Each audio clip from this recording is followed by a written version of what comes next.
Tuhan dalam hidupmu. Anugerahnya yang teramat besar dalam hidupmu. Selamatkanku.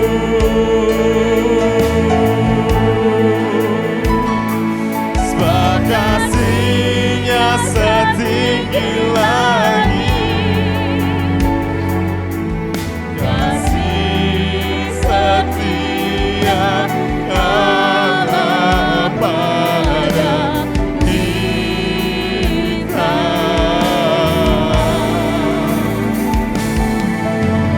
Besar kasih Allah pada kita.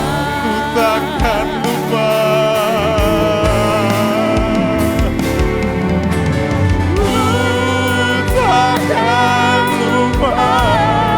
Jangan lupakan kebaikannya. Setiap cambukan, setiap paku yang menancap, takkan lupa anugerahnya. Dia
besar kasih Allah, besar kasih Allah pada saya.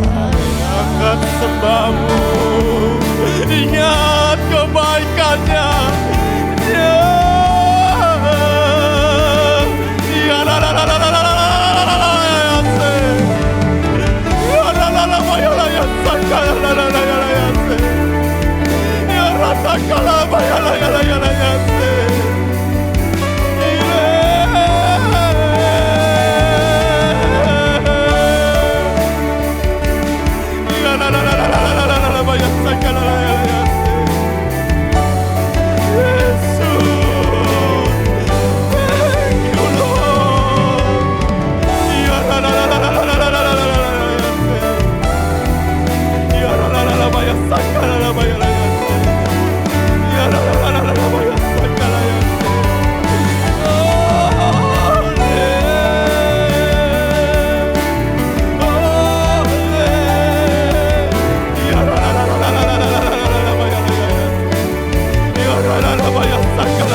Makasih Tuhan, kami tidak akan pernah lupa kebaikan-Mu Tuhan.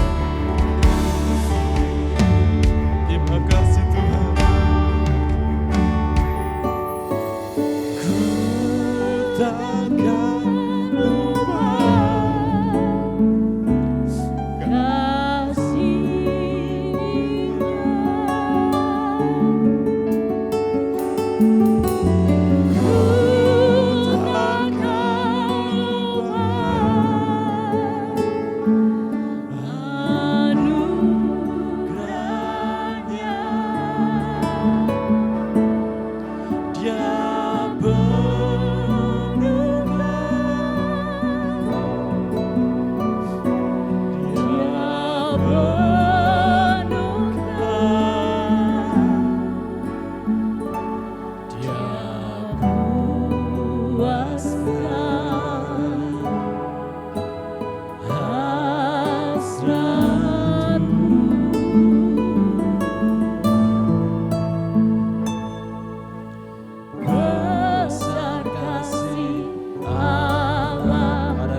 Terima kasih Bapa.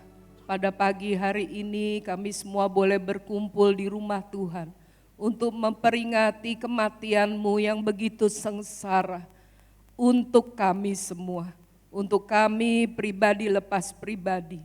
Terima kasih kebaikan-Mu memilih kami, menyertai kami sepanjang kehidupan kami, sehingga kami adalah sebagaimana kami ada sekarang. Terima kasih Tuhan, sejauh ini Engkau telah pimpin kami melalui segala pergumulan, melalui setiap proses, biar kami boleh melewatinya bersama Engkau yang telah menderita sedemikian karena Engkau mengerti tentang segala pergumulan kami. Terima kasih Engkau telah memberikan semua yang terbaik dalam kehidupan kami. Tidak ada yang tidak baik, semua baik. Terima kasih Tuhan, terima kasih Yesus, pengorbanan-Mu di kayu salib buat kami. Terima kasih Roh Kudus selalu ada dalam kehidupan kami. Terima kasih Tuhan, terima kasih. Ampuni kami jika kami masih belum cukup baik. Terima kasih untuk darah-Mu yang menyempurnakan kami. Kami doakan untuk ibadah pagi hari ini, biar kami semua boleh ingat bahwa Engkau telah mati bagi dosa kami, sehingga sekarang kami hidup untuk kebenaran-Mu, dan kami hidup untuk mempermuliakan nama-Mu. Tuhan berkati semua pelayan-pelayan yang ambil bagian, juga kami semua yang hadir di tempat ini. Jangan ada yang Engkau lewati, biarlah Engkau jamah dengan Roh Kudus-Mu. Kami boleh ingat semua pengorbanan-Mu, kebaikan-Mu, penyertaan-Mu dalam kehidupan kami. Terima kasih Tuhan, terima kasih. Apabila masih ada kuasa-kuasa kegelapan yang ingin mengganggu, ingin mengambil damai sejahtera, atau hal-hal yang mengganggu konsentrasi kami. Pada saat ini kami bersatu hati memanggil nama Tuhan yang berkuasa. Di dalam nama Tuhan Yesus Kristus pergi segala kuasa-kuasa kegelapan yang ingin mengganggu pikiran kami, hati kami, ataupun ibadah kami. Tapi biarlah kuasa Roh Kudus berdaulat sepenuhnya. Terima kasih Tuhan, terpuji nama-Mu, dalam nama Tuhan Yesus kami berdoa. Haleluya, amin. Haleluya. Mari kita lebih dalam lagi meninggikan Dia. Sebab terlalu besar kasih-Nya dalam hidup kita. Terlalu besar, bahkan sangat besar. Kita yang harusnya tidak layak. Tetapi karena kasih-Nya, karena kebesarannya, karena kebaikannya, kita boleh dilayakkan. Terima kasih Tuhan.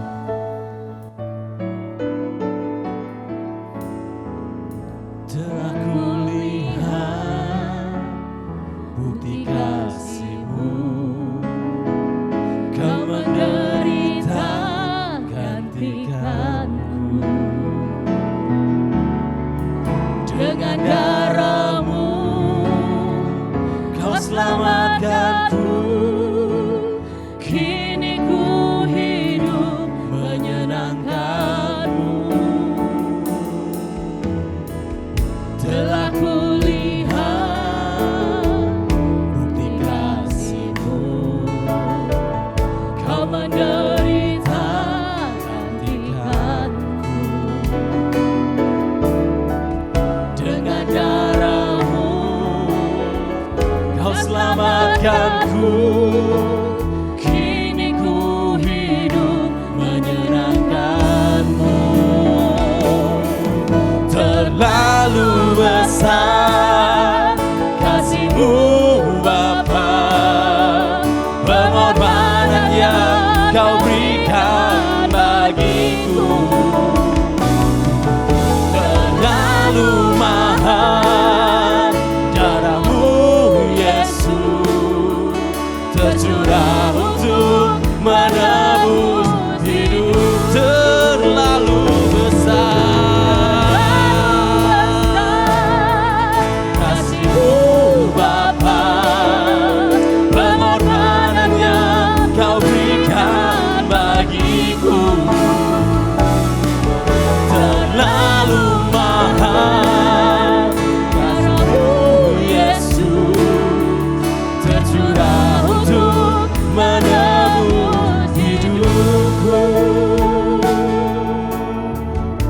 Sekali lagi nyanyikan dengan hatimu. Telah kulihat bukti kasih-Mu, Kau menderita gantikan. Lihat cambuk yang dicambukkan, lihat darah yang tercurah. Kau selamatkanku. Kini ku hidup menyenangkan-Mu. Terlalu besar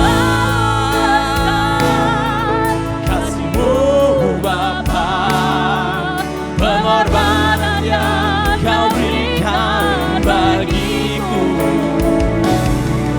Terlalu mahal darah-Mu Yesus, tercurah untuk menebus hidup. Terlalu besar kasih-Mu Bapa, pengorbanan yang Kau berikan bagiku. Terlalu mahal darah-Mu Yesus, tercurah untuk menebus hidupku. Karya terbesar dalam hidupku, pengorbanan-Mu yang selamatkanku. Engkaulah harta yang tak ternilai yang ku miliki dan ku hargai. Yesus, Engkau ku kasihi.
ku seperti yang kau ingini.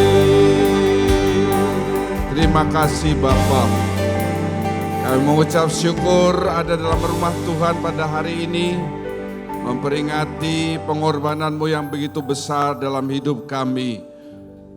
Kami siapkan hati kami untuk menerima benih firman Tuhan yang berharga dalam hidup kami. Kalau masih ada kuasa kegelapan ingin mengambil benih tersebut, semua bersatu hati mengatakan dengan iman, di dalam nama Tuhan Yesus Kristus, pergi dari hati kami. Kami siapkan hati kami sebagai tanah hati yang baik untuk menerima penaburan benih firman Tuhan. Segala puji syukur kami naikkan dalam nama Tuhan Yesus. Semua orang mengasihi Tuhan mengakhiri dengan amin. Shalom. Dalam setiap peristiwa itu ada yang disebut dengan pemeran utama. Dan juga ada pemeran-pemeran yang lain yang membuat kisah itu menjadi suatu cerita yang menarik. Semakin banyak aktor yang ada di belakang mereka, di belakang aktor utama, maka semakin menarik pula kisah tersebut. Peristiwa penyaliban Tuhan Yesus sebagai aktor utamanya adalah Yesus Kristus. Dimulai dari The Last Supper, perjamuan terakhir. Di sana tokoh pembantu yang menonjol adalah Yudas Iskariot. Kemudian dilanjutkan pada saat Yesus berdoa di Taman Getsemani. Ada 3 aktor yang menonjol sebagai aktor pembantu. Petrus, Yohanes, Yakobus. Kemudian dari mulai dia disiksa, disalibkan, mati dan bangkit, itu ada banyak aktor-aktor pembantu yang menyertai.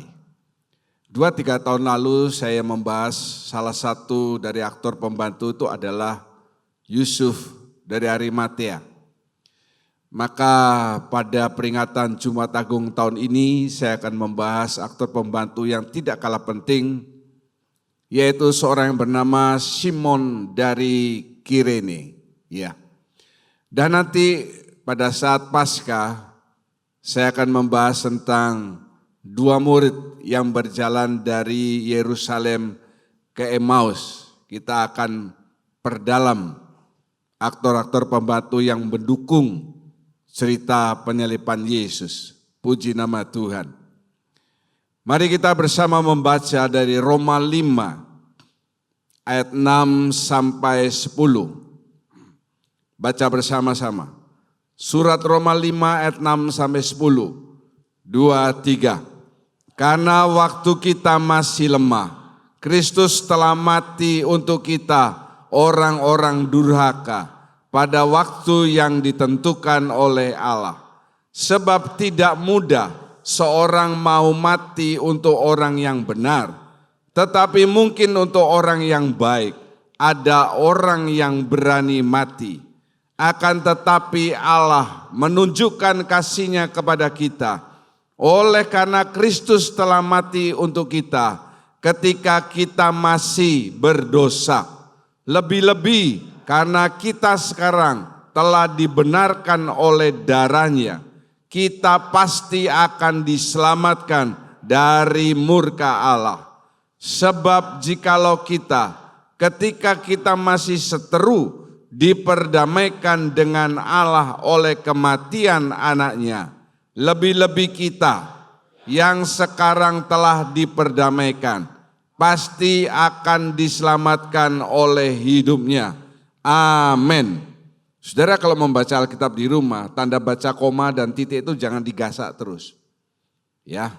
Ayat 9, lebih-lebih karena kita sekarang, bukan lebih-lebih karena kita. Sehingga ayat itu tidak salah Artinya, saudara, sebelum saya membahas tentang Simon dari Kirene, kita perhatikan ayat itu, ketika saudara masih lemah, Kristus sudah mati untuk saudara orang-orang yang durhaka. 7. Tidak mudah ada orang yang mati untuk orang yang benar, tapi mungkin untuk orang yang baik ada. Tetapi Kristus mati bagi kita bukan karena kita orang yang baik atau orang yang benar, tetapi kita adalah orang yang berdosa dan Kristus mau mati bagi kita. Ya, lebih-lebih sekarang saudara sudah dibenarkan oleh darahnya, saudara pasti akan lepas dari upah dosa yang adalah maut. Yang yakin katakan haleluya. Ada beberapa pertanyaan yang akan saya jelaskan secara singkat. Yang pertama, bagian pertama, mengapa Yesus itu harus mati? Ya, Yesus mati bukan karena dia ditentukan oleh untuk mati, bukan. Bukan karena dia dikhianati oleh Yudas Iskariot, oh bukan. Bukan karena dia dibenci oleh ahli-ahli Taurat, itu juga bukan. Itu faktor yang kedua, tiga, empat, dan seterusnya. Tetapi Yesus mati karena dia, perhatikan yang saya dengan huruf besar, rela, katakan bersama-sama, rela. Iya, dia rela memberikan nyawanya. Kalau Yesus tidak memberikan nyawanya, dia masih disalib, di kayu salib dan tidak mati-mati. Sampai akhirnya dia mengatakan perkataan-perkataan terakhir, kepadamu kuserahkan nyawaku. Nah, dia menyerahkan nyawanya. Ya, jadi Yesus mati atas kehendaknya dia sendiri. Karena dia rela demi saudara dan saya dan saudara yang melihat di rumah. Orang-orang yang berdosa supaya tidak menuju kebinasaan, tetapi menuju hidup yang kekal. Haleluya. Naikkan sedikit. Coba tolong dibacakan dari Yohanes 10 ayat 17 dan 18. Bapa mengasihi aku, oleh karena aku memberikan nyawaku untuk menerimanya kembali. Tidak seorang pun mengambilnya daripadaku, melainkan aku memberikannya menurut kehendakku sendiri. Aku berkuasa memberikannya dan berkuasa mengambilnya kembali. Inilah tugas yang kuterima dari Bapakku. Amin. Lihat ya. Melainkan aku, Yesus, memberikan apa? Nyawa. Menurut kehendakku sendiri. Bukan karena dia dikhianati Yudas, bukan karena ahli Taurat yang mengatakan bebaskan ya Barabas dan salibkan Yesus, tidak demikian. Tetapi karena kehendaknya sendiri. Karena dia rela. Yang kedua, kenapa Yesus harus mati? Kenapa dia sampai harus mati? Saya jawab, karena kematiannya membuktikan kasih Allah nyata kepada saudara dan saya. Karena itu lagu pertama tadi mengatakan, ingat kasihnya, ingat kebaikannya. Tidak ada satupun dari kita di tempat ini, maupun yang melihat di rumah, yang tidak pernah mengalami kasih Allah dalam hidupnya. Kalau yakin katakan amin. Kalau saudara tidak mengatakan amin, kasih Allah tidak turun lagi dalam hidup saudara. Sebab saudara mengingkari kasih Allah yang begitu luar biasa. Jadi penting kita mengatakan amin. Karena amin itu juga berarti memakukan perkataan-perkataan kita. Juga berarti yes. Ya. Roma 5 ayat 8 mengatakan akan tetapi Allah menunjukkan kasihnya kepada kita. Oleh karena Kristus telah mati untuk kita ketika kita masih berdosa. Ini bukti kasih Allah yang nyata, bukan hanya lewat perkataan aku mengasihi kamu tidak. Tapi dia buktikan dengan memberikan nyawanya bagi kita. Yang ketiga, mengapa kasih Allah harus dibuktikan dengan kematian anaknya? Yohanes 3:16, karena begitu besar kasih Allah akan dunia ini, sehingga ia telah mengaruniakan anak yang tunggal. Nah, ya, mengaruniakan itu memberikan sekaligus membuat anak yang tunggal itu lalu mati. Nah, kenapa kok harus dibuktikan dengan kematian Kristus? Coba ya saudara ya, kita akan melihat berita-berita teroris, pengedar narkoba, pembunuh berseri, serial killer gitu ya. Kemudian pemerkosa, mutilasi dan lain sebagainya. Menurut saudara, hukuman yang paling berat yang diberikan kepada seseorang itu hukuman apa saudara? Mati. Dari dulu sampai sekarang itu ada. Ada negara yang kursi listrik, ada yang gantung, Singapura, Malaysia. Ya, jadi talinya diikat sini lalu di bawahnya tuh terbuka sehingga dia tergantung. Kemudian ada yang disuntik mati. Zaman dulu ada yang pakai di Perancis dan Inggris, guillotine, pisau. Ada yang di Indonesia, tembak. Sampai sekarang masih ada. Jadi itu menjawab, kematian itu hukuman maksimal bagi manusia. Karena Yesus datang ke dunia sebagai manusia, jadi hukuman maksimal bagi dia untuk ganti dosa-dosa manusia. Ini bukan dibayar dengan uang, bukan hukuman penjara seumur hidup, tetapi hukuman mati.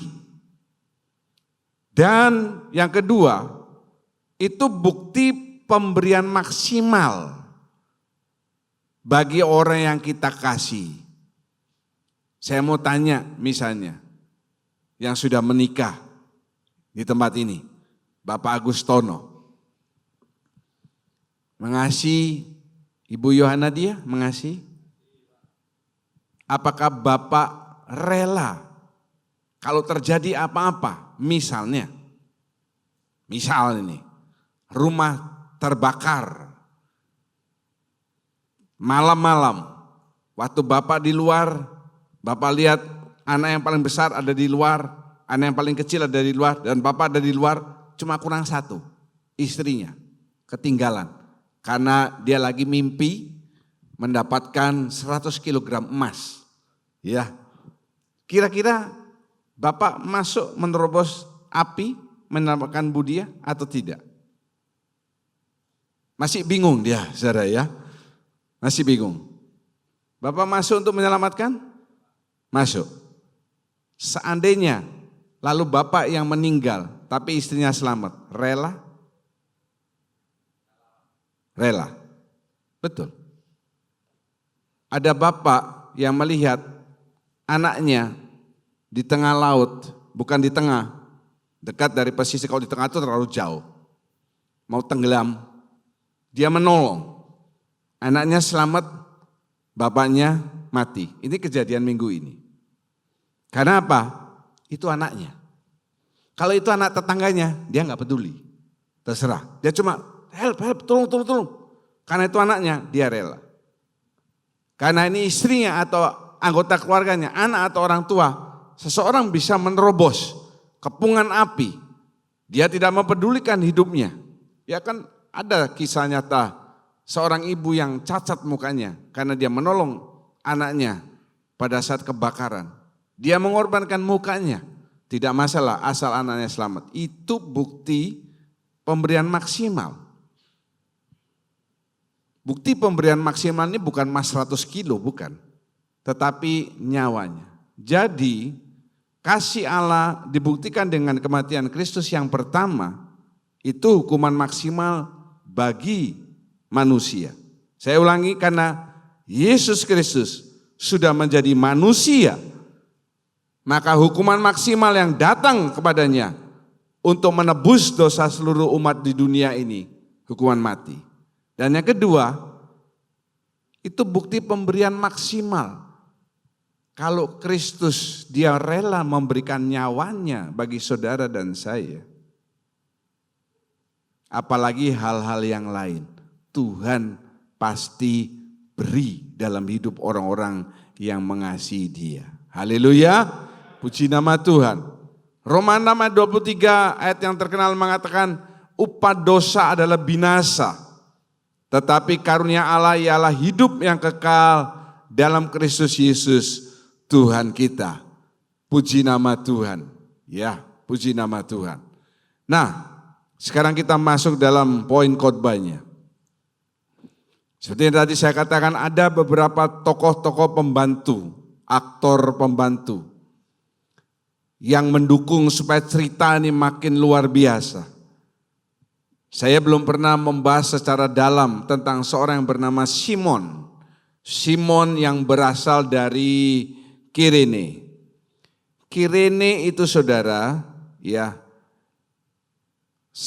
itu adalah satu daerah di Afrika Utara. Peristiwa penyaliban Yesus ini di Yerusalem. Afrika dan Yerusalem ini lain benua. Betul saudara? Yerusalem ini benua apa? Asia, Israel. Afrika, benua Afrika. Jadi kalau di peta dunia, ini Afrika di sini, Israel di atas ini. Jadi dia ini sampai di Yerusalem, Simon ini, dia melintasi benua. Pakai apa? Tidak ada pesawat waktu itu, pakai kapal. Nah sekarang Kirene ini adalah apa? Libya. Libya, ya. Saudara, ada 3 babak yang akan saya ceritakan kepada saudara. Babak yang pertama adalah dia dipaksa untuk memikul salib. Dibacakan Injil Matius 27 ayat 32. Ketika mereka berjalan keluar kota, mereka berjumpa dengan seorang dari Kirene yang bernama Simon. Orang itu mereka paksa untuk memikul salib Yesus. Haleluya.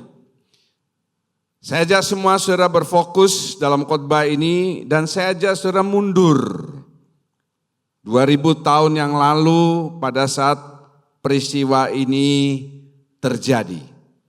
Babak pertama, adegan skin 1. Simon dari Kirene dipaksa memikul salib. Ngapain dia jauh-jauh dari Afrika Utara ke Israel? Tentunya dia datang ke Yerusalem, ke Israel, bukan dengan tujuan cari jodoh atau cari tanah atau apa, tidak. Saya berkesimpulan, dia ini ingin berdagang. Berdagang dalam artian 2. 1, dia menjual barang-barang yang dia bawa dari Kirene, atau dia ke sana untuk membeli barang-barang dari Yerusalem, Israel, untuk dibawa ke Kirene. Ya. Dia berdagang saja, dia beli atau dia jual. Dia enggak tahu cerita soal Yesus ini yang disalib, akan disalib, enggak tahu. Sebab dia bukan orang Israel. Ingat perkataan saya, dia bukan orang Israel. Jadi waktu itu dia adalah orang kafir. Sebab dia bukan berasal dari Israel. Dia dari Afrika Utara. Nah, pada saat itu Yesus dalam perjalanan menuju ke Bukit Golgota, ya lalu ada ribut-ribut, pastilah. Ribut-ribut apa saudara? Orang menangis. ibu Yesus, perempuan-perempuan yang lain, ya orang-orang murid-murid Yesus pasti menangis melihat sengsaranya Yesus yang sudah dikasih mahkota duri, dicambuk 39 kali, hancur tubuhnya, masih dipaksa mikul salib yang besar. Nah ribut-ribut, nangisan itu membuat dia tertarik kan. Sama kalau misalnya saudara ada wing, tapi banyak, tentu kita ingin melihat. Nah sial bagi si Simon ini, saya bilang sial. Ini pekerjaan yang tidak enak, maka itu saya katakan apes. Waktu dia nengok-nengok begini, ya pas waktu itu Yesus jatuh di depannya, karena sudah tidak kuat lagi memikul salib. Lalu prajurit melihat, yang siapa yang di dekatnya Yesus. Kemungkinan Simon ini badannya agak besar. Kalau badannya kecil, prajurit juga mikir dong. Badannya dia agak besar. Ini saja, ditarik kerahnya, angkat, apes bagi Simon. Ya. Lalu waktu dia mulai jalan, ini kan gambarnya saudara. Yesus jatuh lalu Simon, dia memikul salib sambil Yesus bersandar. Dia kesal. Saya yakin dia pasti kesal. Why me? Kenapa mesti aku? Kok enggak yang lain? Kenapa Yesus tuh harus jatuh persis di depan saya? Betul saudara? Saya ajak saudara mundur 2000 tahun yang lalu. Kenapa kok mesti aku? Kok enggak yang lain? Kenapa kok mesti Yesus jatuhnya di depan saya? Coba di sanaan atau sebelumnya, pasti bukan aku yang dipilih. Prajurit kan enggak melihat saya, banyak orang berkerumun melihat dia. Dia pasti kesel saudara. Perjalanan ke Bukit Golgota itu bukan perjalanan yang singkat. Simon ini berjalan memikul salib Yesus dan Yesus bersandar. Waktu dia ikuti prosesnya itu sampai ke atas, dia melihat. Di samping rasa keselnya, dia melihat ini orang mukanya bukan muka tampang kriminal.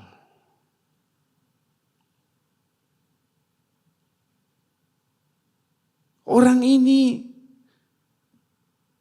tidak mengucapkan satu kata apapun. Bahkan pada saat dia disalib, dinaikkan, masih dipaku di tanah, baru salibnya diangkat kan begitu. Kan tidak mungkin Yesus disalib di atas, prajuritnya naik pakai tangga, ini salibnya tinggi. Orang ini diam saja. Dan waktu dia mendengarkan, saya percaya, waktu salib itu sudah berdiri, Simon gak langsung pergi. Dia ngikuti, kenapa? Hatinya sudah menjadi bagian daripada proses itu. Dia adalah orang yang penting yang ikut membawa salib Yesus.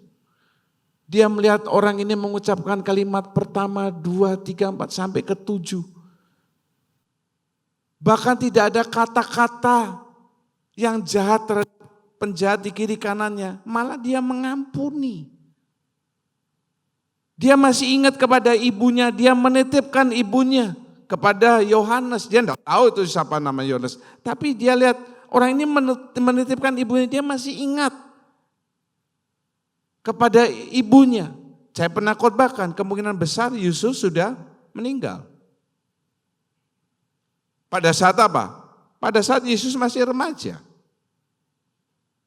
Bukan pada saat Yesus mau disalib, Yusuf meninggal. Enggak, saya pernah khotbahkan itu.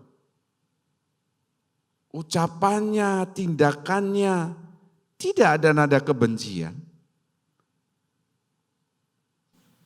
Perlahan hatinya mulai dijamah dan hidupnya mulai diubahkan. Apa poinnya di sini saudara? Kadang situasi yang terpaksa dalam tanda petik itu bisa mengubah hidup saudara. Simon dari Kirene ini terpaksa, bukan dia mau. Tidak ada prajurit berkata, tanya, siapa yang mau mikul salib ini, gantikan Yesus? Mana ada orang yang mau? Tidak ada, dia tahu di salibnya besar. Payah sampai ke atas, jalannya kan nanjak. Bukan jalan aspal. Tidak ada yang mau. Tapi dia dipaksa. Saudara mungkin pertama membaca Alkitab karena terpaksa. Karena apa? Pak John ini kok bolak-balik ngomong dengan keras di khotbah. Baca Alkitab, baca Alkitab, baca Alkitab. Saudara terpaksa. Kadang mungkin saudara datang dalam jam doa, terpaksa. Disuruh LCC-nya, karena LCC juga disuruh oleh saya. Saudara terpaksa ikut Kersel, karena LCC-nya baik, teman-teman Kersel suka datang ke rumah saudara. Jadi saudara terpaksa baca Alkitab, terpaksa doa, terpaksa dan lain sebagainya. Tetapi kadang hal-hal terpaksa itu bisa mengubah hidup saudara. Kalau yakin katakan amin. Amin. Terpaksa puasa. Wih berat baca Alkitab setiap hari. Iya berat, pertama kali berat. Pertama kali saudara sikat gigi juga berat, serutin tiap hari berat. Kadang kelupaan. Tapi kalau sudah menjadi kebiasaan, biasa karena terbiasa. Itu akan baik buat saudara. Haleluya. Haleluya. Terpaksa baca Alkitab. Terpaksa doa malam. Terpaksa puasa. Terpaksa ikut Kersel. Dan lain sebagainya. Itu nanti bisa mengubah hidup saudara. Kalau saudara terpaksa memberi. Nanti membuat saudara tidak pelit. Terpaksa puasa. Tidak membuat saudara gampang marah. Terpaksa berkersel, saudara punya komunitas yang baik. Terpaksa baca Alkitab, saudara dituntun oleh firman Tuhan. Saudara terpaksa berdoa, saudara enggak sadar, Anda ini membangun benteng bukan untuk saya, untuk saudara sendiri. Untuk saudara sendiri, bukan untuk saya. Saya juga perlu membangun benteng untuk hidup saya. Saya pernah menerangkan. Doa, worship, itu membangun benteng di samping nafas rohani saudara. Haleluya. Benteng terhadap apa Pak? Terhadap anak api si jatuh luar biasa. Makanya ada beberapa dari saudara yang terus menerus jatuh dan tidak pernah berhasil dalam hidupnya. Karena benteng saudara lobang-lobang.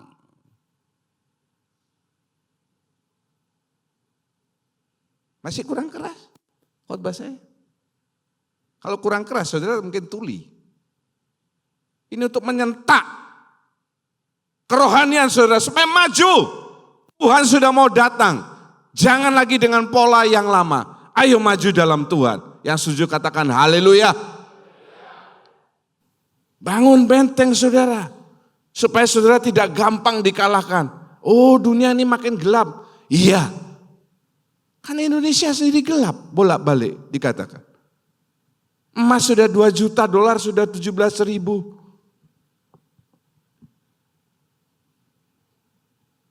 Kekacauan di mana-mana. Perang, bukan hanya perang secara fisik, perang dagang. Itu lebih mengerikan saudara.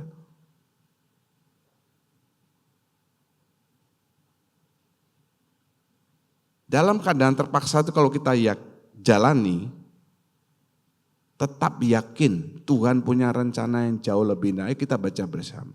Tetap yakini Tuhan punya rencana yang jauh lebih indah kepada saya. 2, 3.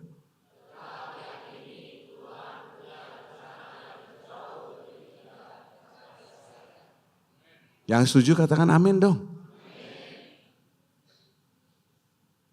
Jangan ngantuk saudara. Ada sebuah kisah. Ada 3 pohon berderetan. Pohon yang pertama, dia punya cita-cita. Supaya kalau dia satu kali ditebang, pohon yang pertama punya cita-cita, kalau dia ditebang, dia mau jadi lemari. Untuk apa? Untuk orang simpan perhiasan, emas, barang-barang yang berharga. Itu cita-citanya dia. Pohon yang kedua sebelahnya punya cita-cita. Dia mau satu kali dijadikan kapal yang besar. Yang bisa membawa saudagar-saudagar berlayar ke segala tempat, menghasilkan uang yang banyak, mengarungi lautan yang samudera yang besar. Yang ketiga, yang ngomong sama yang dua, saya nggak mau ditebang. Lu kok gitu? Saya mau menjadi besar dan tinggi. Kenapa? Supaya menonjol. Sehingga setiap orang yang melihat saya kagum, gede banget. Ya pasti dong saudara ya. Pohon yang besar dan tinggi itu tidak mungkin cuma 10 tahun, tidak mungkin. Berpuluh tahun bahkan beratus tahun. Tinggi, besar, menjulang. Sehingga orang-orang kagum terhadap saya. Oke, 3 pohon, 3 cita-cita yang indah. Akhirnya pohon yang pertama ditebang. Saudara masih ingat dia mau jadi apa saudara? Lemari, nyimpan barang-barang yang berharga. Cita-citanya tidak sesuai kenyataan. Dia dijadikan tempat makan hewan. Bukan jadi lemari untuk simpan barang yang mahal. Dia dijadikan tempat makan hewan. Menjijikkan, tidak enak. Hewan yang makan, bukan tempat makan orang. Meja makan bukan, tempat makan hewan. Wah dia ngomel. Ini gimana ini kok jadi tempat makan hewan? Sampai satu kali ada sepasang suami istri yang perlu cari tempat dan tidak ada tempat. Akhirnya dia tempat makan hewan itu dibersihkan. Dan seorang bayi yang bernama Yesus lahir di sana. Akhirnya dia mengerti. Oh bukan emas perhiasan yang aku simpan. Yesus ada di atasku. Luar biasa saudara. Yang kedua ditebang. Masih ingat dia mau jadi apa saudara? Kapal yang besar. Ternyata dia dijadikan kapal nelayan. Kapal yang besar yang membawa saudagar-saudagar itu, kapal yang seperti kalau saudara ke nyebrang Gilimanuk ke Tapang atau Padang Bayi Lembar, ya tentunya bersih. Apalagi kapal di luar negeri, apalagi kapal-kapal yang besar-besar yang pernah di Pak John Yudiarca kerja di sana berpuluh-puluh tahun. Pasti megah, kayak hotel, bahkan lebih dari hotel, betul ya Pak? Dia dijadikan perahu nelayan untuk apa? Nangkep ikan, amis, kotor, tidak dirawat. Kalau sudah selesai dipakai, tinggal ditaruh di darat, diikat, mau dipakai jalan lagi. Dia mengeluh. Akhirnya satu kali kapal itu dipakai oleh Petrus sebagai nelayan. Dan satu kali waktu Petrus sudah menjadi murid Yesus, Yesus perlu kapal itu untuk dia berkhotbah. Pada saat Yesus berkhotbah orang itu terlalu banyak sehingga dia perlu naik ke kapal. Dia naik ke kapal nelayan itu dan memberitakan tentang Injil. Dia mengerti sekarang. Ternyata ada raja di atas segala raja, juru selamat dunia yang mau memakai aku sebagai kapal nelayan. Haleluya. Yang ketiga, apa yang ketiga saudara? Gak mau dipotong. Apa sih yang dipotong juga? Sudah dipotong dia digeletakkan di jalan. Dan jadikan apa-apa. Taruh di jalan. Satu kali prajurit-prajurit perlu kayu yang besar dan tinggi untuk dipakai menyalibkan seseorang. Akhirnya dia lihat prajurit, itu kayu itu besar, tinggi. Kayu itu diambil, diajikan salib. Dia mengerti. Ternyata bukan dia yang tinggi dilihat orang berdecak kagum. Tetapi orang di atasnya yang disalib, itu yang luar biasa. Haleluya. 3 kayu dengan 3 cita-cita yang tidak kesampaian. Tetapi di tangan Allah mereka menjadi jauh lebih berguna. Demikian juga dengan hidup saudara. Saudara mungkin mempunyai cita-cita ini. Tidak kesampaian. Serahkan kepada Bapa di surga. Saudara akan dipakai menjadi rencana Allah yang jauh lebih indah daripada yang pernah saudara bayangkan. Haleluya. Iya. Babak yang kedua sekarang. Skintu. Simon dari Kirene ini dijamah oleh Roh Kudus. Kok gitu Pak? Semua saya buktikan lewat firman Tuhan. Tolong dibacakan Kisah 2 ayat 8 dan 10. Perhatikan nih saudara. Bagaimana mungkin kita masing-masing mendengar mereka berkata-kata dalam bahasa kita sendiri, yaitu bahasa yang kita pakai di negeri asal kita, Frigia dan Pamfilia, Mesir dan daerah-daerah Libya yang berdekatan dengan Kirene, pendatang-pendatang dari Roma. Iya, sebelum saya terangkan ini, babak pertama udah lewat ya. Simon yang tadinya datang ke Yerusalem dengan tujuan berdagang, cita-citanya dia jadi pedagang yang kaya, berakhir dengan disuruh angkat salib yang besar dan kasar dan berat. Dia tersentuh hatinya.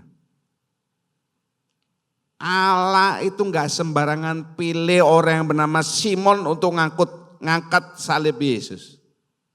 Tidak ada yang kebetulan bagi Tuhan. Tidak kebetulan saudara semua yang ada di tempat ini ditaruh di gereja Kristus Jawaban. Haleluya. Supaya saudara bertumbuh, berbuah bagi kemuliaan nama Yesus. Jadi kalau saudara sudah ditanam sini, jangan lari-lari ke kanan kiri. Sekarang gereja-gereja kan makin banyak taktik-taktiknya di pulau yang lain. Di demo satu pulau karena gereja A ini dengan cara-caranya yang licik. Apalagi di Jakarta, di kota besar, waduh, rebutan gereja, rebutan lahan, masuk pengadilan dan lain sebagainya, disomasi. Bikin malu orang Kristen. Simon yang sudah tersentuh hatinya ini, rupa-rupanya dia enggak langsung pulang. Tahu dari mana? Nanti lihat di ayat Alkitab. Dia enggak langsung pulang ke Kirene, tidak. Dia memperpanjang tinggal di Yerusalem. Dan dia juga ada pada saat pencurahan Roh Kudus. Dari mana saya ngomong begitu? Lihat ini. Ini rasul, orang-orang ngomong, bagaimana mungkin kita masing-masing mendengar. Orang-orang itu berkata-kata dalam bahasa kita sendiri. Iya, tentu yang nulis ini tidak asal nulis. Dia pasti dapat informasi dari antara orang-orang yang berbahasa roh secara senolalia, bukan glosolalia. Ada yang berbicara dalam bahasa Frigia, ada yang berbicara dalam bahasa Pamfilia. Tentu dia cari informasi toh. Enggak yang nulis Kisah Rasul ini disinyalir ini rasul yang luar biasa, Paul, orang yang pandai tidak sembarangan. Kok dia enggak nulis bahasa Inggris, Prancis dan lain sebagainya atau Libya? Enggak, dia tulis. Berarti dia cari informasi. Oh, ada yang ngomong pakai Frigia, Pamfilia, ada yang ngomong pakai bahasa Mesir. Dan huruf yang warna yang lain, daerah-daerah Libya, bahasa daerah Libya yang berdekatan dengan Kirene. Jadi di antara orang-orang yang dipenuhi dengan Roh Kudus itu, ada yang ngomong dengan bahasa apa saudara? Kirene. Siapa? Ya Simon ini. Kok tahu? rupa-rupanya ada banyak orang dari Kirene yang saat itu pergi ke Yerusalem untuk berdagang dan bukan dalam waktu yang pendek saja kan. Seperti Belanda datang ke Indonesia untuk berdagang VOC kan bukan 1 tahun, sekian puluh tahun saudara. Banyak yang datang, jadi bahasa Kirene ini orang udah tahu. Ya, salah satunya ini Simon dipenuhi oleh Roh Kudus. Makanya saya mengatakan babak keduanya ini dia dijamah sama Roh Kudus. Dan saat Pentakosta, pencurahan Roh Kudus ini Tuhan punya maksud terhadap Simon. Nanti saudara lihat di akhir khotbah, maksudnya ini luar biasa. Kisah 2:41-42. Orang-orang yang menerima perkataannya itu memberi diri dibaptis, dan pada hari itu jumlah mereka bertambah kira-kira 3.000 jiwa. Mereka bertekun dalam pengajaran rasul-rasul dan dalam persekutuan. Dan mereka selalu berkumpul untuk memecahkan roti dan berdoa. Iya, amin. Sesudah Simon ini dijamah oleh Roh Kudus, sama-sama dalam Kisah Rasul 2, belum pindah ke pasal yang lain. Dia ikut di antara 3.000, kira-kira 3.000 jiwa. Ini salah satunya adalah Simon dari Kirene. Ikut apa? Dibaptis. Jadi sesudah dia dapat karunia Roh Kudus, dia ikut 3.000 orang ini dibaptis. Dia tidak langsung pulang ke Kirene. Perkembangannya Simon ini luar biasa. Ya. 1 dijamah Roh Kudus. Kemudian saudara, babak yang terakhir, dia dipakai untuk memenangkan keluarganya. Siapa? Simon ini. Jadi dalam artian babak yang ketiga dia udah balik. Dia udah balik ke kiri nih, ke Afrika Utara itu. 1 sudah, 2 sudah, sekarang dia balik pulang. Dengan membawa apa? Api Roh Kudus dan sudah dibaptis. Apa yang dia alami, tentu dia ceritakan. Ditanya atau sama keluarganya, zaman dulu tidak ada telepon, tidak ada telegram, tidak ada surat menyurat pos. Keluarga, ini kok enggak datang-datang ini. Akhirnya muncul Simon. Tentu istri dan anaknya, dari mana saya bisa ngomong dia sudah menikah? Nanti ada ayatnya. Loh, wih datang Simon. Ayo cerita kamu, kenapa kok lama sekali? Dia pasti cerita. Cerita ya dimulai dari, pertama aku apa sial disuruh angkat salib yang berat. Akhirnya dia juga terakhir dia ngomong. Alasan lamanya itu karena dia tertarik. Salibnya orang yang pernah dia angkat, dia lihat mati, dikubur. Loh, 3 hari kemudian gempar, bangkit. Tidak pernah ada di daerahnya dia, tidak pernah ada. Memang ada kebangkitan-kebangkitan, tetapi itu kan sesudahnya Yesus bangkit, Yesus sebagai yang sulung. Pemuda Nain, siapa Lazarus? Lazarus atau Sakius, saudara? Bangkit tapi sesudahnya Yesus bangkit, belum pernah ada. Ada orang yang mati 3 hari lalu bangkit. Tidak ada. Wadah cerita. Karena itu ya mana. Dia cerita sama istri sama anaknya. Saya enggak balik pulang ke kiri ini. Saya tunggu di sana. Saya dijamah Roh Kudus. Tanya Isa mereka, Roh Kudus apa? Dia cerita. Membuat saya berubah. Bukan berubah wajahnya, berubah sifatnya. ada damai sejahtera, ada ketenangan. Waktu pulang naik kapal menuju Kirene, hati saya gembira. Tidak sama waktu saya datang ke Yerusalem, ke Israel, enggak sama, beda. Dan saya dibaptis. Diterangkan sama dia, apa sih dibaptis? Ya masuk air keluar, diceritakan soal lahir baru. Ya Simon, dia buka YouTube. Dia dengar seri saya tentang lahir baru, 2 seri, dan dia jelaskan kepada keluarganya. Kira-kira begitu saudara ya. Kau sudah mengerti ya? Sudah. Lalu keluarganya tertarik.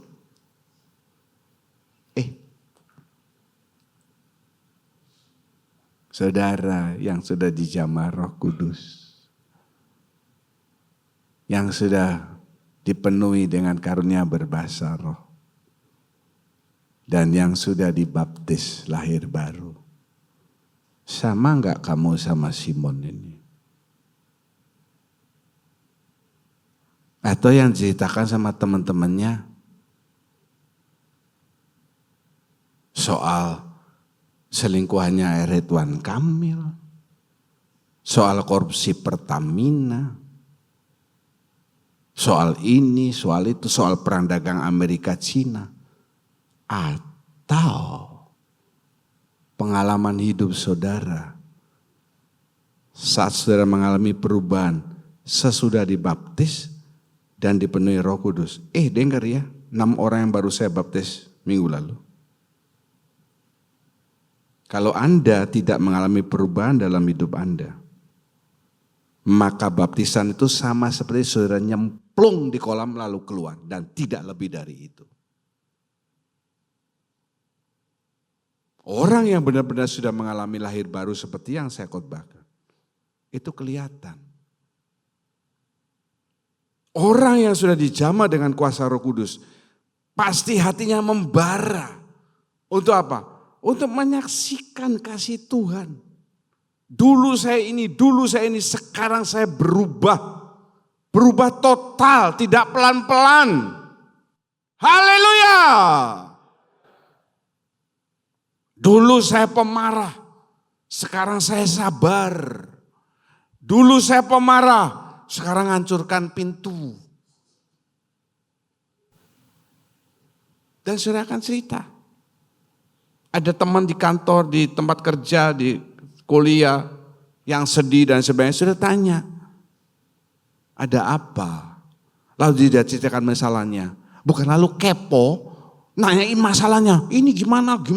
Itu namanya saudara kepo. Tapi saudara ngomong, 1 kalimat pendek. Saya kenalkan sama seorang pribadi. Di mana saya dulu pernah mengalami seperti yang kamu alami. Tapi saya berubah. Pasti dia tertarik saudara. Betul? Halo, betul? Siapa? Dia akan tanya. Waktu saudara nyebut nama Yesus. Alkitab mengatakan bahkan setan-setan gemetar mendengar nama itu. Karena itu adalah nama di atas segala nama. Waktu saya ngomong Yesus, itu pasti seperti dia dihantam. Di alam rohnya, bukan dihantam sama saudara. Di alam rohnya dia kan mati. Orang-orang itu rohnya mati toh. Seperti orang yang mau mati dan sudah lalu dikasih elektrik apa tuh jantungnya. Apa namanya Pak Dokter tuh ya. Orang itu akan seperti gitu rohnya. Sesentak dia. Yesus. Bahkan orang yang dirasuki setan disuruh ngomong Yesus, dia nggak mau. Sebab itu dia ngomong Yesus, itu artinya setannya masih pindah. Get out dari orang itu. Itu nama yang dahsyat. Nah, lihat nih ya. Markus 15:21. Saudara sering baca ini, tapi mungkin kita kelewatan. Saya juga kelewatan, saya tidak pernah terangkan soal ini. Mari. Pada waktu itu, lewat seorang yang bernama Simon, orang Kirene. Ya, Simon, orang Kirene. Ini diperdalam. Tadi Matius, sekarang Markus memperdalam. Ada tambahan Simon orang Kirene, ya ini perdalamnya yaitu ayah Alexander dan Rufus. Kata-kata ayah Alexander dan Rufus ini hanya ada di dalam Markus. Di dalam 4 Injil yang lain tidak ada. Terus. Yang baru datang dari luar kota. Dan orang itu mereka paksa untuk memikul salib Yesus. Iya, ada Amin. kata di sini paksa. Jadi dia kepaksa. Tadi saya sudah terangkan ya. Hal-hal yang terpaksa itu mungkin mendatangkan kebaikan dalam hidup saudara. Saya ulangi supaya makin jelas. Terpaksa berdoa. Terpaksa baca Alkitab, terpaksa berdoa, terpaksa ikut komsel, kersel, terpaksa puasa. Wah, hasilnya luar biasa. Coba aja saudara puasa 40 hari. Kalau enggak turun itu semua kolesterol, asam urat, gula darah. Asal puasanya benar, saudara menjadi lebih langsing. Saya yakin secara medikal, saudara mengalami hal yang lebih baik dalam hidup saudara. Betul Pak Dokter? Di dunia kedokteran juga dikasih tahu begitu. Coba puasa 40 hari. Coba. Belum pernah kan? LDL saudara akan drop. Gula darah drop. Nggak usah minum obat.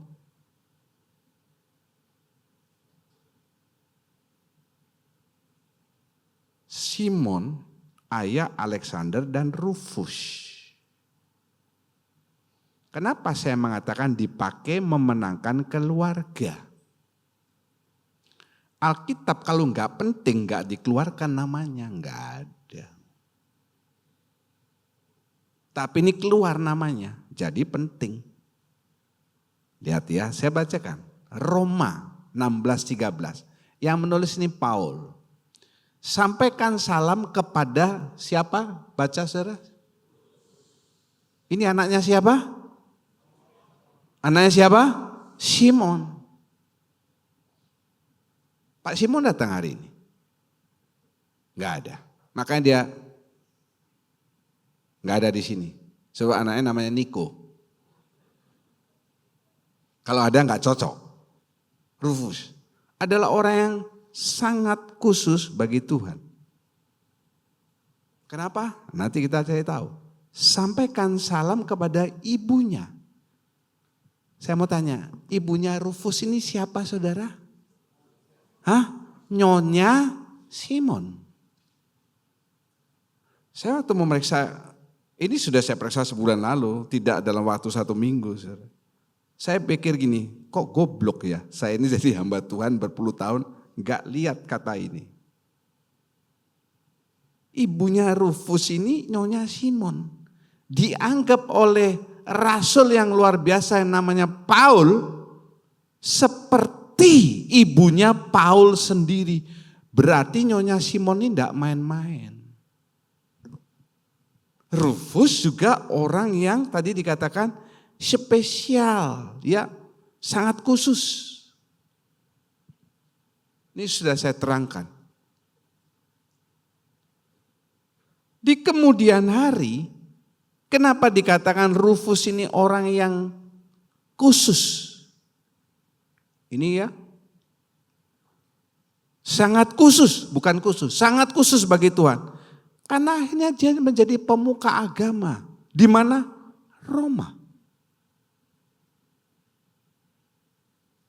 Jadi Rufus ini pindah dari Kirene ke Israel, Roma atas Israel. Dan jadi pemuka agama di sana. Gak main-main saudara. Karena banyak orang-orang hebat yang pasti ada di Roma.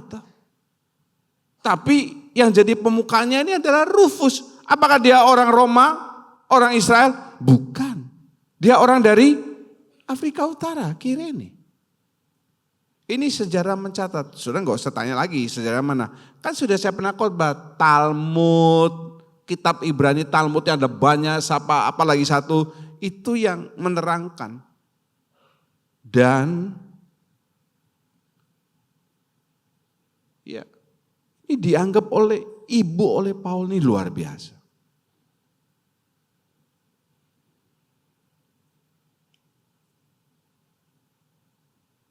Terakhir saya akan tutup dengan kisah nyata. Ada seorang yang bernama Madam Guyon. Yang pastinya dia tidak suka guyon. Tetapi namanya Guyon. Ada satu tulisannya. Dia ada banyak keluarkan tulisan. Ya. Mari para pemain musik. Waktu saya melihat salah satunya, ini kayak gimana ya? Saya ganti nama saya dengan Madam Guyon. John Paul Guyon. Begini tulisannya, saudara. Jika langit adalah kertas, jika air laut itu adalah tinta, dan jika batang pohon ini adalah pena, dan aku menuliskan kasih Tuhan yang terjadi dalam hidupku di atas kertas dengan pena dan tinta itu, maka kertasnya habis, tintanya habis, pena menjadi kering. Tetapi aku tidak cukup menuliskan begitu banyak kasih Tuhan yang terjadi dalam hidupku. Ganti dengan namamu. Dengar yang baik.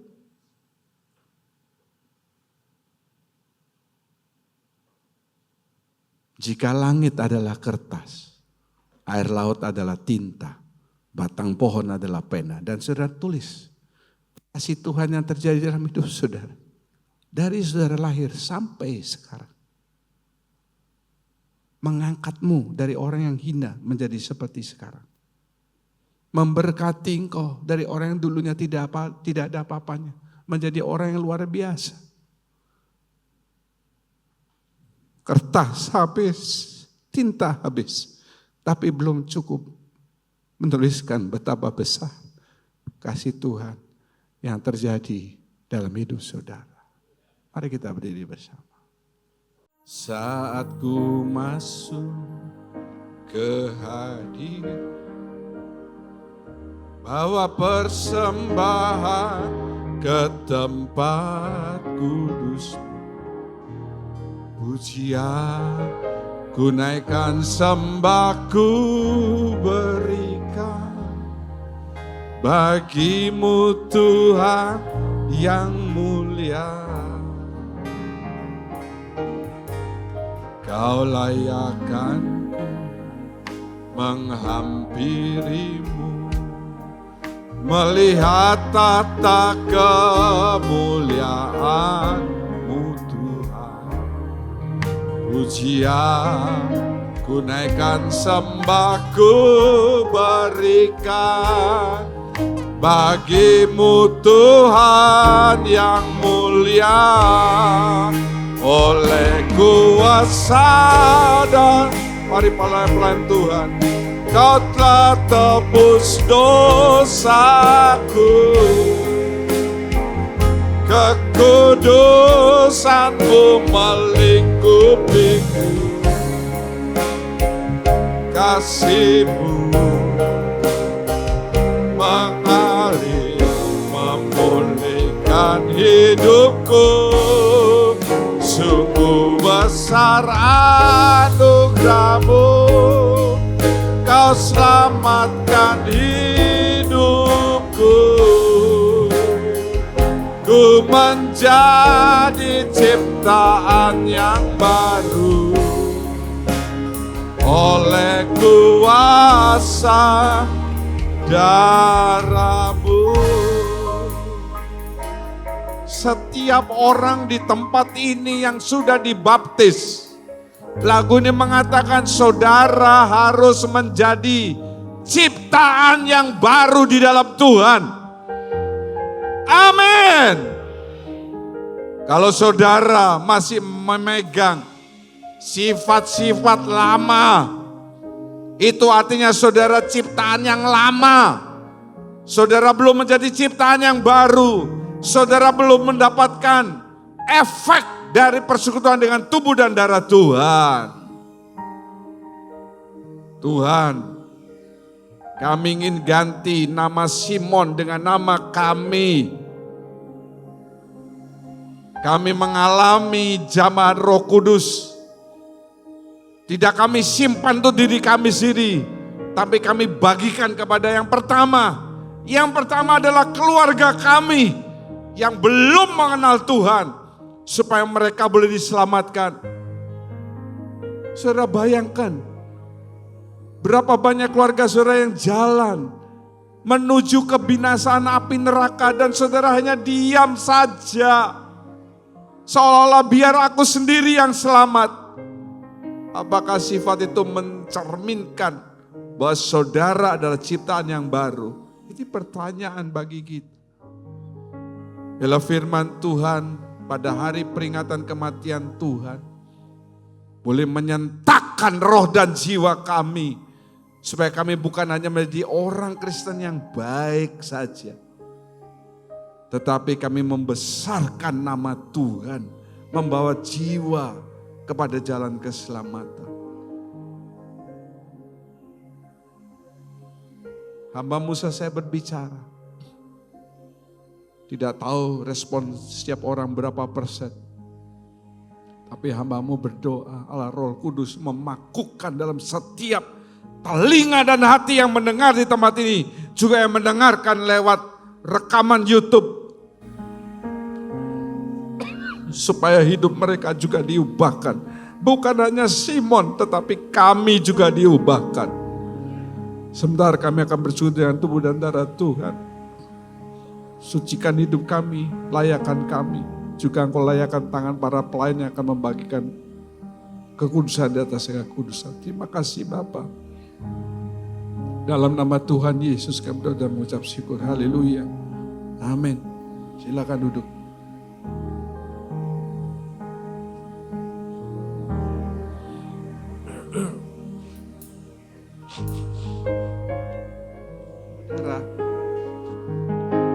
Kalau seandainya yang meninggal di depan saudara itu adalah keluarga saudara, entah ayah, ibu, istri, suami, anak, akan menjadi hal yang aneh kalau saudara ada di tempat itu dan tertawa-tertawa, masa bodoh, cuek dan lain sebagainya. Ini yang mati bagi saudara ini orang yang cinta. Dia mati demi saudara ketika saudara masih berdosa.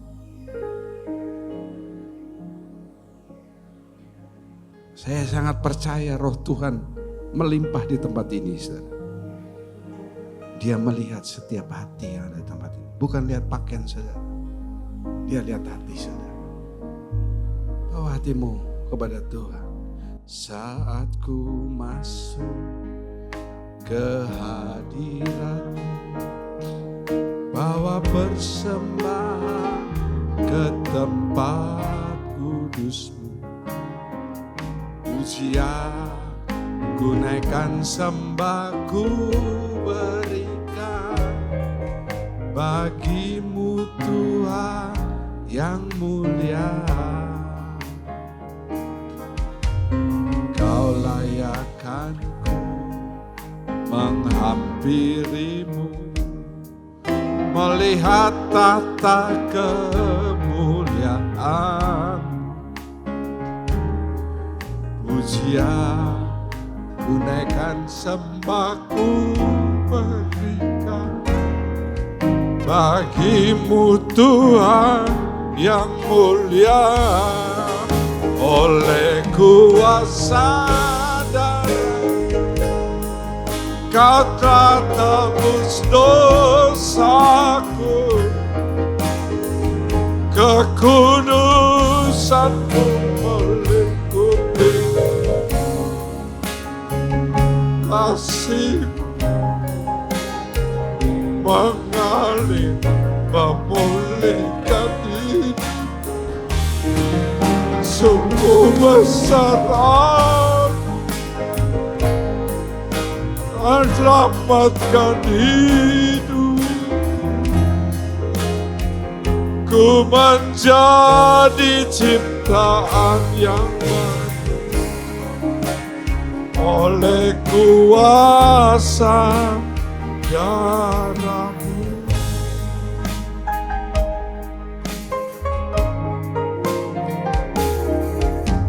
Saat ku masuk ke hadirat Bapa, persembahan ketepatan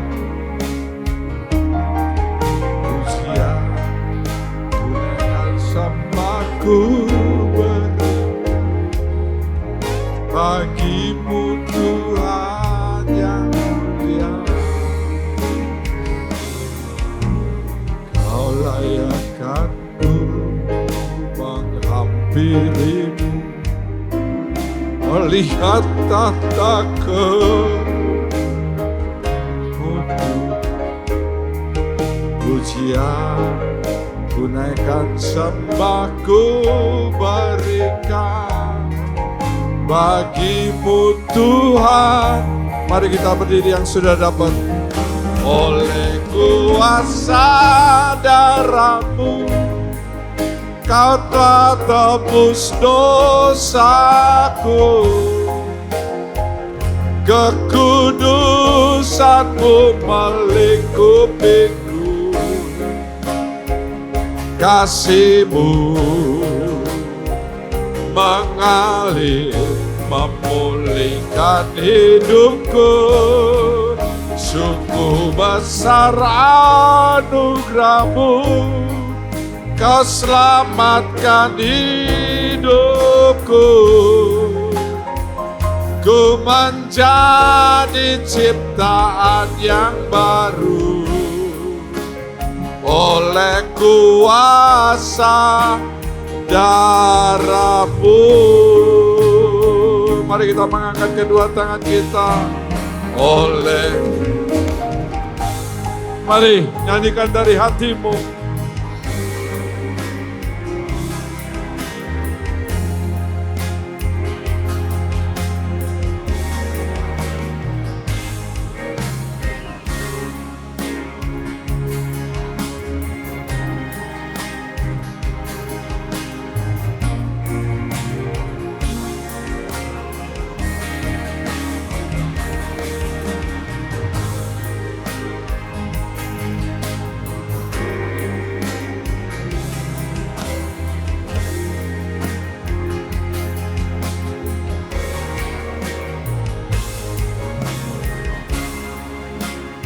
Oleh kuasa darah-Mu,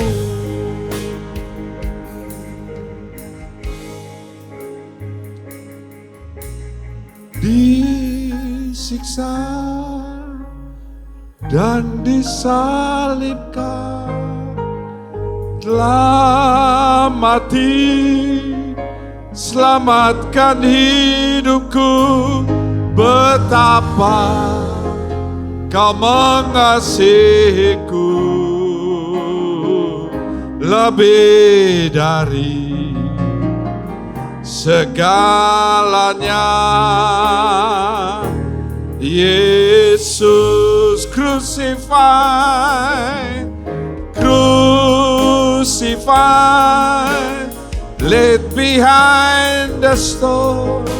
You live to die, rejected and alone, like a rose trampled on the ground. You took the fall and thought of me. Bapa, saya mengundang saudara semua. Hari ini kita berlutut di hadapan Tuhan. Rendahkan hati saudara. Yang tidak bisa duduk tidak apa-apa. Yang tidak bisa berlutut duduk saja. Untuk yang sudah berusia, angkat kedua tanganmu, pujikan ini dari hatimu.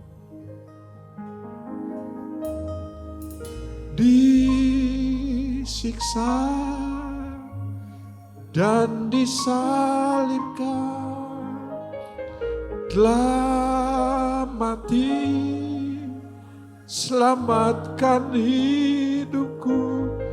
Betapa Kau mengasihiku lebih dari segalanya. Yesus, serukan betapa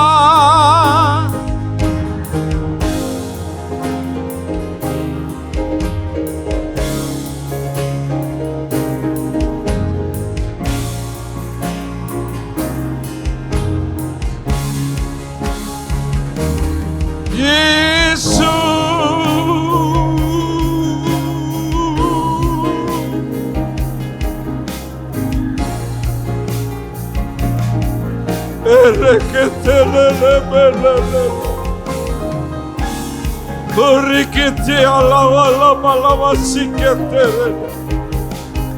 Iya ratala wala balala kuriketele. Irakata la wala balala.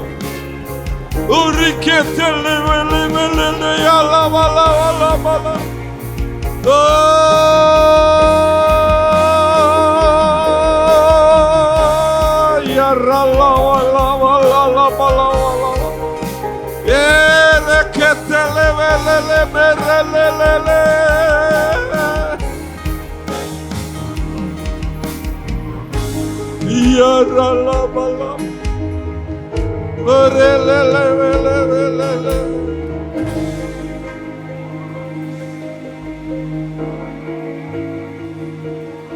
Haleluya.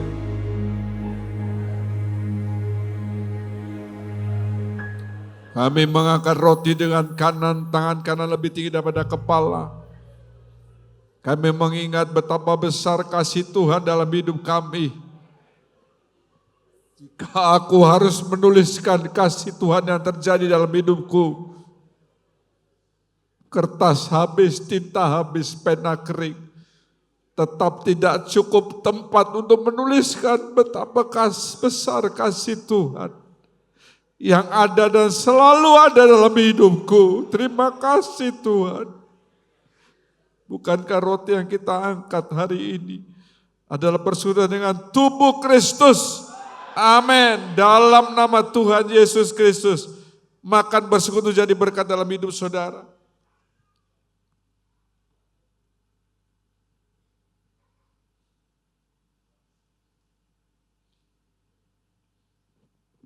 Kita angkat cawan dengan tangan kanan lebih tinggi daripada kepala. Itulah darah Yesus yang saudara butuhkan untuk hidup ini.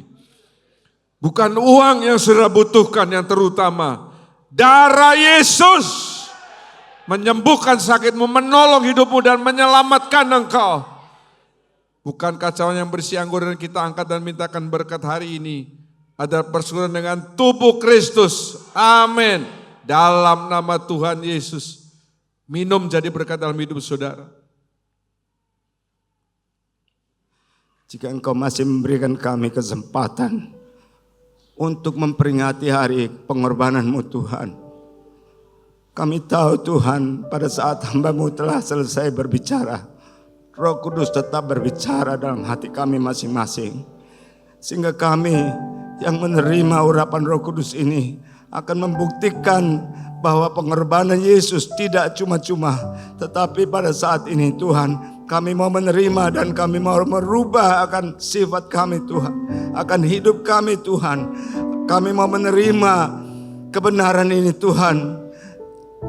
Sebab itu Tuhan, kami mau melihat ada banyak jiwa-jiwa yang akan binasa Tuhan. Kami tidak lagi hidup untuk diri kami sendiri, tetapi kami juga mau membagi kasih kami kepada mereka, sehingga mereka boleh terselamatkan Tuhan. Tuhan, kami tahu Tuhan, hanya bersama dengan Engkau kami dapat lakukan semua itu Tuhan. Kami percaya bahwa Roh Kudus akan memperlengkapi kami. Dan mulai saat ini Tuhan akan ada perubahan dalam hidup kami masing-masing. Terima kasih buat hamba-Mu Tuhan. Terima kasih buat firman-Mu. Terima kasih buat perubahan yang akan terjadi Tuhan. Terima kasih Bapa. Di dalam nama Tuhan Yesus Kristus kami berubah. Dan kami persembahkan semua doa ini. Amin.